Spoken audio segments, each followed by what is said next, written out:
kind of thing you need to do to make sure that you are,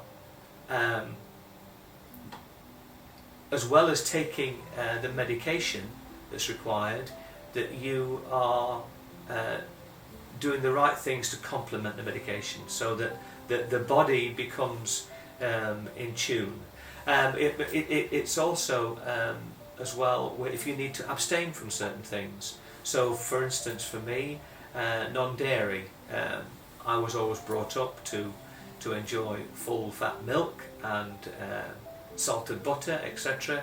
So taking those kind of things out of your diet, and also finding replacements that you can get used to.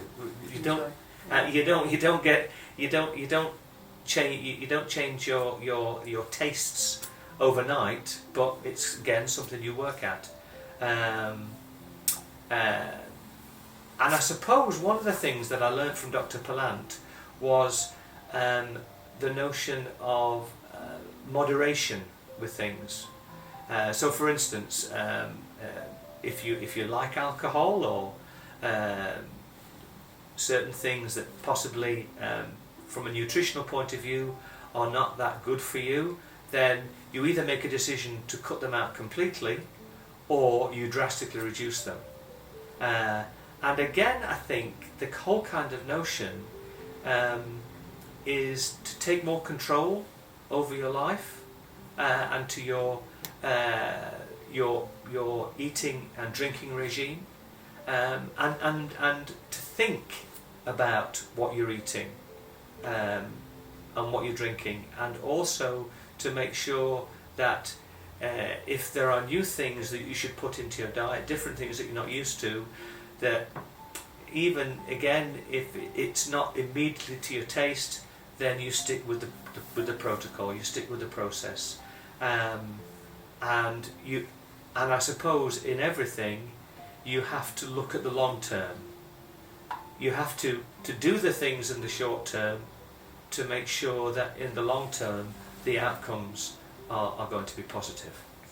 And I think also with your nutrition, a lot of it was actually understanding your body and what nutrition your body needs. So one of the things was that you needed more protein actually. So yes. Actually it was an increase in the organic meats. Yes. We changed all of the diet to organic and local as much as possible. And you, depending on what at the time of the day, you would eat the protein yes. in the daytime rather than night time. And also things like your growth hormone, you had a high growth hormone, so we had to avoid vegetables and food that had a percent of growth hormone in, because that was feeding your own growth hormone. So I think that at the beginning took some time to get used to and understand, and we had to play around a little bit, and having the tests, the blood tests every month, checking all the different cancer markers and all of the markers for your nutrition. We just played around with that a little bit, and got to a point where it was comfortable and easy actually. Yes. And in the UK we're very fortunate having things like Mindful Chef that we used, which delivers organic food, no dairy in that anyway, so we were able to adjust quite easily, I think.